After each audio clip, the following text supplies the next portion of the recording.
नमस्कार दोस्तों, आज एक और पारिवारिक कहानी में मैं आपका स्वागत करती हूँ। आज की कहानी है, जब मंदिर के सीढ़ियों पर बैठे बाबा की सच्चाई पोते को पता चली तो उसकी आंखों से आंसू नहीं रुके। मैं भी जल्दी जल्दी तैयार हुआ और मंदिर की तरफ अग्रसर हो गया। जब मंदिर पहुंचा तो देखा कि बाबा जी अपने स्थान पर मौजूद थे। मुझे देखते ही वो आनंदित होते हुए उठ खड़े हुए और बोले, चलो बेटा, कुटिया पर चलते हैं। थोड़ी ही देर में हम लोग कुटिया के सामने थे। बाबा जी ने दरवाजे पर रखी अरहर की टटिया को किनारे रख दिया और हम दोनों अंदर घुस गए। मैंने देखा कि कुटिया के अंदर एक चारपाई बिछी थी जिस पर एक पुराना गद्दा बिछा हुआ था। बाबा जी ने बड़े आग्रह के साथ कहा कि बैठो बेटा, सबसे पहले चाय बनाता हूँ। मेरे हाथ की चाय पियोगे तो कहोगे कि ऐसी चाय कभी नहीं पी। तुम्हारे खाने के लिए भी कुछ लाया हूँ। अरे इतना कष्ट क्यों कर रहे हो बाबा जी, मैं जाकर चाय और खाने का सामान अभी ले आता हूँ। आप तो आकर बैठ जाइए बस। मैं वैसे भी अभी अभी चाय नाश्ता करके ही आया हूँ। बाबा जी, मैं कल से ही आपसे दोबारा मिलने के लिए बेचैन था। न जाने मुझे क्या हो गया है कि बस आपसे बात करते रहना ही चाहता हूँ। वो बोले, बेटा मेरा भी हाल कुछ ऐसा ही है। न जाने अब तक मैंने कितने शहरों और मंदिरों में डेरा जमाया, जाने कितने लोगों से मिला, मगर किसी के साथ मेरी हार्दिक सन्निकटता नहीं हुई। मगर जब से तूने मुझसे बात की है, दिल को रोक पाना ही मुश्किल हो रहा है। लगने लगा है कि दुनिया इतनी बेगानी नहीं है जितनी कि मैं समझता रहा। तू नहीं जानता कि कल मंदिर से इतनी जल्दी मैं क्यों चला आया था। सच तो ये है कि मैं वहाँ रात तक रुकता हूँ, मगर तुझसे बात करते करते मन बहुत अधीर हो गया था। दसियों वर्ष पुरानी यादें एक बार फिर से दिल में उथल पुथल मचाने लगी थी। मेरा भी तेरे जैसा ही सुंदर सा पोता है, आज वो भी तेरी ही उम्र का हो गया होगा। उसकी हर अदा, हर एक्टिविटी यादों में आकर बुरी तरह से झकझोर रही थी, इसलिए वहाँ से चला आया था और यहाँ आकर काफ़ी देर तक रोता रहा था। जब तूने बोला कि कुटिया पर आएगा तो मैं परेशान हुआ। रात भर नींद नहीं आई। तू आएगा इसलिए मैं तेरे बैठने और आराम करने के लिए एक खाट भी खरीद लाया। मैंने देखा कि बाबा जी की आंखों में अविरल अश्रुधारा बहे जा रही थी। मेरी भी आंखें भर आई थी। कुछ देर के लिए कुटिया में सन्नाटा छा गया। गला भर आया था, कोई कुछ कहने की हालत में नहीं था।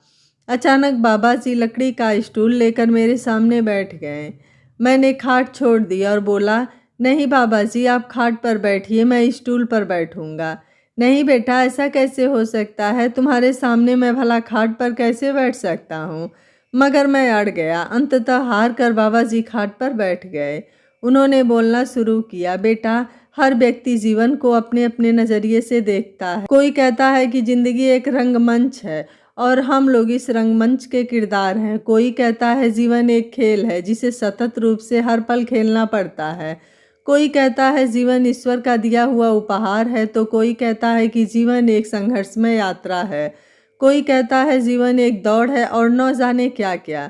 मगर एक बात सभी में कॉमन है, वो है सहयोग। जिस प्रकार नाटक बिना सलाहकारों के संभव नहीं, उसी प्रकार बिना संगी साथियों, नाते रिश्तों के भी ये जीवन संभव नहीं। यदि जीवन खेल है तो उसे भी अकेला नहीं खेला जा सकता। बिना हम सफ़र के जीवन की यात्रा भी सहज नहीं। नाटक में यदि कोई भी किरदार कमज़ोर पड़ जाता है तो नाटक की आत्मा ही खत्म हो जाती है। बेटा, दूसरा किरदार कुछ हद तक ही नाटक की स्थिति को संभाल सकता है, उसके पश्चात तो स्थिति हाथ से निकल ही जाती है। कुल मिलाकर जीवन के नाटक में सुखप्रद रिश्ते, नाते और संगी साथियों का होना आवश्यक है। जीवन के सुख दुख दो अभिन्न पहलू हैं जिनके बिना जीवन की कल्पना करना ही मूर्खता है। मगर बेटा, ये सुखप्रद नाते, रिश्ते और सच्चे साथी तो अब सिर्फ झूठी चाहत बनकर रह गए हैं। अंततः इन्हीं के कारण जीवन मूल्यों में विचलन और विघटन शुरू हो जाते हैं। मैं बड़ी ही तन्मयता के साथ उनकी बातें सुनता जा रहा था और साथ ही उनकी भाव भंगिमा भी। इतनी धीर गंभीर बातों को बाबा जी आंखें बंद किए हुए कहे जा रहे थे। वो बोल रहे थे, बेटा, हर किरदार को लगता है कि उसका अभिनय ठीक है, उसकी भूमिका में कोई कमी नहीं है। मगर किरदार की भूमिका की परख तो दर्शक करते हैं। जीवन के संदर्भ में कहूँ तो हमारे गुण दोषों का आकलन तो दुनिया करती है। इतना देवता कोई नहीं होता जो अपने ही कर्मों के दोष स्वयं निर्धारित करे। बेटा, तुम सोच रहे होंगे कि बाबा जी तो मुझे व्यर्थ में उलझा रहे हैं। मगर ये बताना भी ज़रूरी था कि नाटक के अंतिम दृश्य में मेरा किरदार बहुत कमज़ोर साबित हुआ और परिणाम वही हुआ जो होना था। तुमने कहा था कि मैं पढ़ा लिखा हूँ, बिल्कुल सच कहा था। मैं साइंस ग्रेजुएट हूँ। 60 साल की उम्र तक मैंने सरकारी नौकरी की है। रिटायरमेंट के बाद ऐसा लगा कि अब सब कुछ खत्म हो गया। जो व्यक्ति 8 घंटे तक काम में ही लगा रहता हो, उससे अचानक काम छीन लिया जाए तब कैसा लगता है, वो मुझसे पूछो। मैं लगातार अजीब मन स्थिति में आता चला गया। आखिर करूं तो क्या करूं? सच्चाई ये है कि 37 वर्षों तक निभाई गई भूमिका के असर में मैं खुद को नए अभिनय के लिए तैयार नहीं कर पाया। बीबी को इससे कोई प्रयोजन नहीं था कि ऐसी स्थिति में वो कम से कम मानसिक संबल तो प्रदान करे, मगर नहीं, हमेशा की तरह वही तीखे प्रहार कि तुम्हारे रिटायरमेंट से मुझे क्या फ़ायदा। तब भी घर का काम नहीं करते थे और न अब। मैं आज तक नहीं समझ पाया कि मैं 10 घंटे की ड्यूटी में मस्ती काट के आता था और महीने की हर पहली तारीख को जो वेतन उसके हाथों में रख देता था वो मुफ्त में मिलता था। मगर पत्नी साहिबा को घर का इतना काम था कि उन्हें सहायकों की ज़रूरत थी, जबकि बहुएं ही सारा घर का कामकाज संभालती थीं। पर क्योंकि वो आदत के बसीभूत थी तो क्लेश करना अनिवार्य था। बेटे मेरे संघर्ष को जानने की उसने कभी भी कोशिश नहीं की। सेवानिवृत्ति के उपरांत मेरी मनोदशा कैसी है उसने समझने की कभी कोशिश नहीं की। मैं खोया खोया सा रहने लगा। अचानक एक दिन मेरे दोस्त ने मुझे याद दिलाया कि यार, तुम कहा करते थे कि कॉलेज स्कूल के वक्त तुम लिखा करते थे, तो अब क्यों नहीं करते हो? आखिर उसकी सलाह रंग लाई और मेरी कई किताबें भी छप गई। हाँ, मानसिक दबाव तो ज़रूर रहता था, मगर समय कट जाता था। इसी बीच भगवान की असीम कृपा से मेरे घर मेरे पोते ने जन्म लिया। आधी समस्या का समाधान हो गया, ऐसा लगा। दिल करता था कि सिर्फ उसी को ही देखता रहूं। जब बड़ा हुआ तो उसकी जुबान भी चल पड़ी। कितनी प्यारी बातें करने लगा था। हर वक्त उसकी ही बातें सुनने का ही मन करता रहता था। मुझसे ज़्यादा तो उसकी दादी उसकी दीवानी रहती थी। हर वक्त अम्मा अम्मा की रट लगाए रखता था। मेरी गोद में तो मतलब के लिए ही आता था। थोड़ा और बड़ा हुआ तो चालाक भी हो गया था। उसे ज्ञान था कि किस किस तरह से किसी को पटाया जा सकता है। अब उसने मांग करना भी शुरू कर दिया था। मेरे पाँव छूकर बोलता नहीं था, बस मुझे देखता रहता था, जैसे कह रहा हो, अब लाओ मेरी चॉकलेट।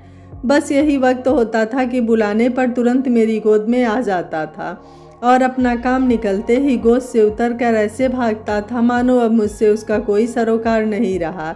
मुझे उसकी ये अदा भी बहुत अच्छी लगती थी। हम बुजुर्ग लोग नाती पोतों के मोह में पागल हो जाते हैं और उसकी हर ख्वाहिश पूरी कर परमानंद की अनुभूति प्राप्त करते हैं, मगर ये भूल जाते हैं कि जाने अनजाने उसके भविष्य के लिए हम कांटे बो रहे हैं। बेटा, यही वो समय होता है जब बच्चे के अंदर संस्कार या विकारों का अंकुर फूटना शुरू होता है। मैं आज तक समझ नहीं पाया कि हम बुजुर्ग अपने पोते पोतियों के साथ वह सब कुछ क्यों करते हैं जिसे अपने बेटे बेटियों के लिए वर्जित था। दरअसल मोह ममता का चश्मा चढ़ाए हम भूल जाते हैं कि हम उस कर्मठता से उसे दूर ले जा रहे हैं और उसकी हर गलती को मुस्कुरा कर माफ़ कर देना उसे निरंकुश और जिद्दी बना रहा है। धीरे धीरे वही सामने आने लगा जिसका कि डर था। वह उद्दंड होने लगा। किसी की बात न मानना, हर मांग पूरी करने के लिए जिद करना और मांग पूरी न होने पर रुदन शुरू कर देना, आदि आदि। मैं मानता हूँ कि उद्दंडता बाल सुलभ चेष्टाओं का ही एक अंग है, मगर उसको नियंत्रित करना भी परमावश्यक है। मगर ये कार्य दादा दादी के लिए संभव नहीं। अब माँ बाप उसे उसकी गलतियों पर डराने धमकाने लग गए थे। मैंने भी हृदय पर पत्थर रखकर उसका साथ देना लगभग बंद कर दिया था। मगर एक दिन मेरी पत्नी ने मुझे आकर बड़े ही गुस्से में बोला, बच्चे को तुमने बिगाड़ कर रख दिया है। वो जो मांगता है उसे दिलाते रहते हो। अनाप शनाप न जाने क्या क्या खिलाते रहते हो। जरा जरा सी देर में उसकी तबीयत खराब हो जाती है। तुम्हें तो कुछ काम है नहीं। सुबह से शाम तक मुंह में गुटखा भरे हुए फालतू में कागज़ कलम लेकर बैठे रहते हो। तुमसे तो इतना भी नहीं होता कि घर के कामों के वक्त बच्चे का ही ध्यान रखो। तुम्हारा बस इतना ही काम रह गया है कि दिन भर यूं ही पड़े रहो और बच्चे को चॉकलेट पकड़ा दो या उसे गोद में उठाकर दुकान पर चल दो। तुम्हें मालूम भी है कि इन चीज़ों में क्या क्या मिला रहता है, कितना नुकसान करती हैं। मैं बोला कि क्या तुम समझती हो कि मुझे उसकी चिंता नहीं है? क्या मैं उसका दुश्मन हूँ? जब से रिटायर हुए हो तब से तुम्हारे दिमाग को न जाने क्या होता जा रहा है। बात समझने की चेष्टा नहीं करती हो। तुम्हें मालूम है कि आज बहू भी नाराज़ हो रही थी, कह रही थी कि पापा जी को बस इसी बात का लाड है, बच्चे की आदतें बिगाड़ कर रख दी है। इतना ढीठ होता जा रहा है कि किसी की बात नहीं सुनता। ऊपर से उसी के सामने उसको लेकर हम सबसे झगड़ा करते हैं। उसका सीना और चौड़ा हो जाता है। अभी तो सिर्फ 4 का है, आगे क्या होगा हमारी समझ में नहीं आता। पापा से कुछ बोलेंगे तो न जाने क्या क्या बोल डालेंगे। इस बच्चे का तो बस सब भगवान मालिक है। ये देखो इसकी टीचर की रिपोर्ट, बदतमीज होता जा रहा है ऐसा लिखा है। पापा जी को दिखा दीजिएगा। मैं इस सच्चाई को अस्वीकार भी नहीं कर सकता हूँ कि उसकी उद्दंड मानसिकता के लिए मैं जिम्मेदार नहीं हूँ। मैं उदासी के अंधेरों में डूबता चला गया, सोचने लगा कि सच में मैं अब किसी योग्य नहीं रह गया हूँ। मैं तो एक बिगड़ी हुई मशीन हूँ जिसकी मरम्मत भी अब संभव नहीं है, यानी कबाड़। और कबाड़ को तो एक न एक दिन घर से बाहर जाना ही पड़ेगा। सच तो ये था कि मैं अपनी भूमिका निभाने में असमर्थ सिद्ध हो गया था। पहली बार पत्नी को मैंने एक अलग रूप में देखा। वो बोली, तुम व्यर्थ में हर बात को दिल से मत लगाया करो, दिमाग ठंडा रखने की ज़रूरत है। मगर दिल ने इसे स्वीकार करने से इनकार कर दिया। मैंने कलम कागज़ उठा कर रख दिए थे। अब कल्पनाशीलता भी खत्म हो चुकी थी। बेटा जब कल्पनाओं का स्वार उफान लेता है तो न जाने क्या क्या गुल खिलता है। मैं अपने आप को गंभीर दोषी मानने लग गया था। कहीं मेरे कारण मेरे जिगर के टुकड़े का भविष्य खतरे में न पड़ जाए। कुछ ही महीनों में दूसरा भी गोदी से निकलकर इसी स्थिति में आएगा तो उसके साथ भी मैं ये सब करने से बाज नहीं आऊँगा। मैं यहाँ रहूँगा तो अपने मोह पर नियंत्रण नहीं कर सकूँगा। परिणाम स्वरूप पारिवारिक कलह बढ़ती ही जाएगी। वैसे भी परिवार के लिए मेरा योगदान नगण्य ही था। ये सोचकर मैं इतना व्यथित हुआ कि मेरा व्यक्तित्व ही मेरा साथ छोड़ता जा रहा है। आखिर मैंने एक निर्णय ले लिया। सर्वप्रथम बैंक में जाकर मेरी जितनी भी रिटायरमेंट की रकम फिक्स थी उसको निकाल कर दोनों पोतों के नाम कर दिया और डिपॉजिट के कागजात लाकर में रख दिए, जिसे पत्नी भी खोल सकती थी। पत्नी को लेकर मुझे चिंता नहीं थी। वह बच्चों और पोतों के साथ सामंजस्य बिठा ही लेगी। और एक दिन चुपचाप मैंने सभी बंधनों को तोड़ते हुए घर का त्याग कर दिया। शहर ब शहर, मंदिर दर मंदिर घूमता रहा और पिछले वर्ष ही मैं इधर आ गया। आज सोचता हूँ कि मैं कितना मूर्ख और मतलबी व्यक्ति निकला कि खुद को बदलने की कोशिश न करके दुनिया को अपने हिसाब से बदलने की कोशिश में लगा रहा। एक तरफ सोचता हूँ कि अच्छा ही हुआ कि मुझे अपने जीवन की वास्तविकता का बोध हो गया। आदमी को जिंदगी तभी समझ आती है जब वो उसके साथ आँख मिचौली का खेल खेलती है। दरअसल संघर्ष की ज़िंदगी जीने वाला व्यक्ति एक अच्छी और सरल ज़िंदगी को अपना समझता है और उसमें वो दूरहता खोजने का प्रयास करता है। सार गर्भित बातों को कहते कहते अचानक बाबा जी चुप हो गए। थोड़ी देर बाद उठे और ये कहते हुए कि मैं अभी आता हूँ, तुम आराम कर लो। वो कुटिया के बाहर चले गए। मैं चुपचाप यूं ही बैठा रहा। एकाएक मेरी नज़र एक धुंधले से फोटो पर पड़ी जो बाबा जी ने एक तरफ लगा रखा था। जिज्ञासा बस मैं उठा और उस फोटो को साफ करके देखने लगा। अचानक जैसे मुझे कुछ हो गया था। बड़ी अधीरता के साथ मेरे मुंह से निकला कि ये फ़ोटो तो मैंने कहीं देखी है। मेरे मुंह से अचानक निकला, अरे ये तो मेरे बाबा की फ़ोटो है और उनके कंधे पर लदा पड़ा बच्चा मैं हूँ। पापा की फ़ोटो गैलरी में भी ये फ़ोटो है। अचानक मैं बदहवास सा बाहर की तरफ दौड़ा। कहाँ गए बाबा? बाहर जाकर इधर उधर देखा तो कहीं नज़र नहीं आए। मैं फिर से कुटिया के अंदर आ गया। सोचने लगा कि अब क्या करूं, समझ नहीं आता था। बाबा से मैं कैसे बात करूंगा? अब आने दो, जिस भगवान ने मिलाया है वही मुझे राह दिखाएगा। कुछ थोड़ी देर बाद चाय की केतली लिए हुए बाबा जी कुटिया के अंदर आ गए। दोनों निःशब्द चाय पीते रहे। कप रखकर मैं खड़ा हो गया और सीधा उस फोटो के पास पहुँच गया। बाबा जी, ये फ़ोटो किसकी है? बड़ी अच्छी है। बाबा जी भी अपने कमर पर दोनों हाथ रखे हुए मेरे पास आ गए। बेटा, ये फ़ोटो मेरी और मेरे उस पोते की है जिसके बारे में मैंने अभी तुम्हें बताया था। मैं सोफे पर बैठा था कि ये अचानक पीछे से मेरे कंधे पर चढ़ गया था। इसका पापा उस वक्त वहीं था तो उसने अपने मोबाइल से तुरंत फ़ोटो खींच लिया था। मुझे अच्छा लगा सो मैंने इसे प्रिंट करा दिया था। बेटा, जब घर से चला था तो इसके सिवा मेरे पास कुछ भी नहीं था। सुबह शाम इसी को देखता रहता हूँ और याद करता रहता हूँ। पता नहीं वो भी मुझे याद करता होगा कि नहीं। अब देखेगा तो पहचान भी नहीं पाएगा। बेटा, क्या पता अब उससे कभी मुलाकात होगी भी या नहीं। बाबा जी की आंखों से फिर आंसू छलक आए थे। मैंने अपने को नितांत निष्ठुर बना लिया था। मैंने उन्हें भरपूर नज़रों से एक बार देखा और बोला, बाबा जी अब मैं चलता हूँ। उसके लिए क्षमा प्रार्थी हूँ कि मैंने आपका बहुत समय बर्बाद किया। इतना कहकर मैंने उनके चरण स्पर्श कर लिए। वो उछलकर पीछे हट गए और बोले, क्या अनर्थ किया बेटा तुमने? मैं बोला, बाबा जी मैंने वही किया है जो मुझे सिखाया गया है, बुजुर्गों का सम्मान कर उनका आशीर्वाद लेना। उन्होंने मुझे दौड़कर अपनी छाती से लगा लिया और बोले, तो जा रहे हो, अब कब आओगे? जल्दी ही आऊँगा बाबा जी। इतना कहकर शीघ्रता से मैं बाहर चला गया। मैं निकट के ऑटो स्टैंड की तरफ चल दिया। रास्ते में एक ढाबा देखकर कुछ खाने का मन हुआ, मगर अचानक मुझे याद आया कि बाबा तो मेरे साथ ही रहे थे, उन्होंने भी कुछ नहीं खाया है। आखिर मैं बिना कुछ खाए पिए होटल की ओर चल दिया। पापा कह रहे थे वो ज़्यादा दूर नहीं जा रहे हैं, 4 बजे तक आ जाएंगे, तत्पश्चात बाजार जाएंगे। मैं होटल पहुंच गया। अभी तो 3:30 ही बजे थे। मैं होटल से बाहर निकलकर इधर उधर घूमता रहा। मैं चाहता था उन लोगों के होटल के बाहर ही रोक लूं। थोड़ी ही देर बाद मुझे अपनी कार आती दिखाई दी। मुझे देखकर बड़े पापा ने मेरे पास आकर गाड़ी रोक दी। क्या बात है, ठीक तो हो? मैं बोला, बड़े पापा कोई खास बात नहीं है, बस आप लोगों को कल वाले मंदिर चलना होगा। यार क्या मजाक है भाई, कल मंदिर गए थे तो तुम बाहर खड़े रहे थे और अब कह रहे हो कि मंदिर चलो। मुझे मालूम था कि यही सब कुछ मुझे सुनने को मिलेगा, अतः इसका काट मैंने तैयार कर लिया था। इतने में अम्मा जी बाहर आ गई और बोली, क्या बात है? मैं बोला, अम्मा मैं सो रहा था कि अचानक मुझे लगा कि कोई कह रहा है कि तूने अच्छा नहीं किया, तू कल भगवान के बिना दर्शन किए मंदिर के द्वार से लौट आया था। भला चाहता है तो तू मंदिर जाकर भगवान के दर्शन कर और क्षमा मांग। बस फिर क्या था, अम्मा जी डर गईं। उन्होंने तुरंत ऑर्डर दे दिया कि तुरंत मंदिर चलो। अब विरोध करना किसी के बस की बात नहीं थी।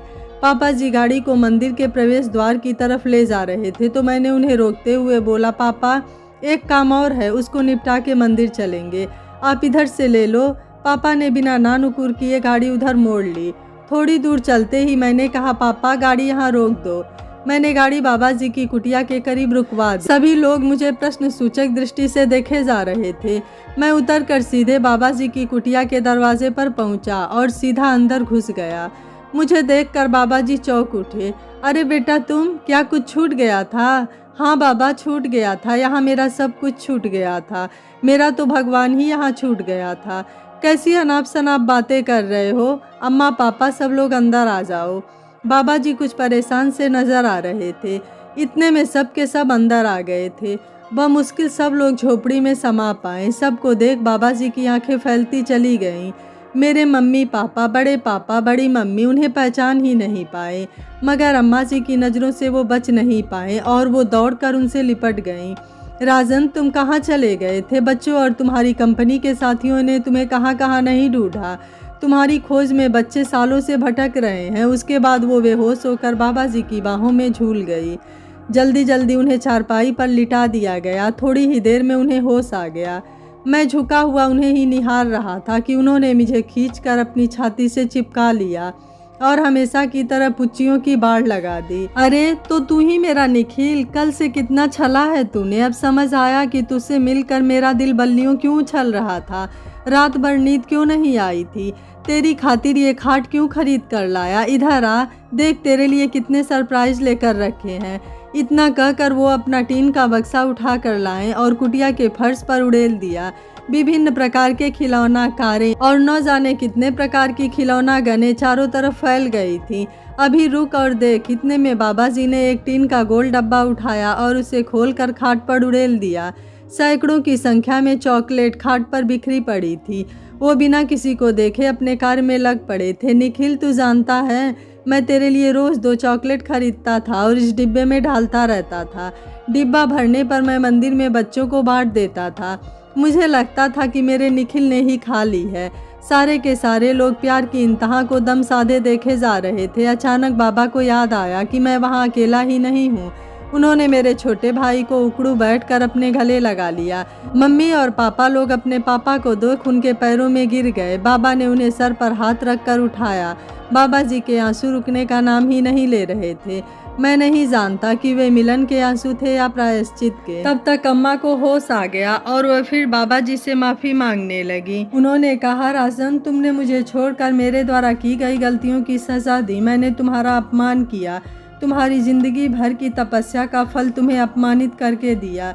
बहू भी शर्मिंदा थी।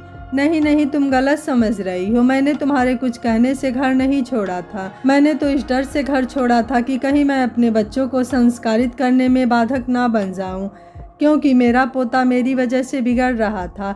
और सच में देखो, तुमने उसे कितने अच्छे संस्कार दिए हैं। सब लोग बाबा जी से माफ़ी मांगने लगे। बाबा जी ने उन्हें माफ़ कर दिया और अपने घर को चल दिए। यह कहानी आपको कैसी लगी? आप मुझे अपनी राय कमेंट बॉक्स में ज़रूर दीजिएगा। वीडियो पसंद आया है तो वीडियो को लाइक, शेयर एंड चैनल को सब्सक्राइब कर लीजिएगा। Thank you for watching. Kushwaha ने कहा, क्यों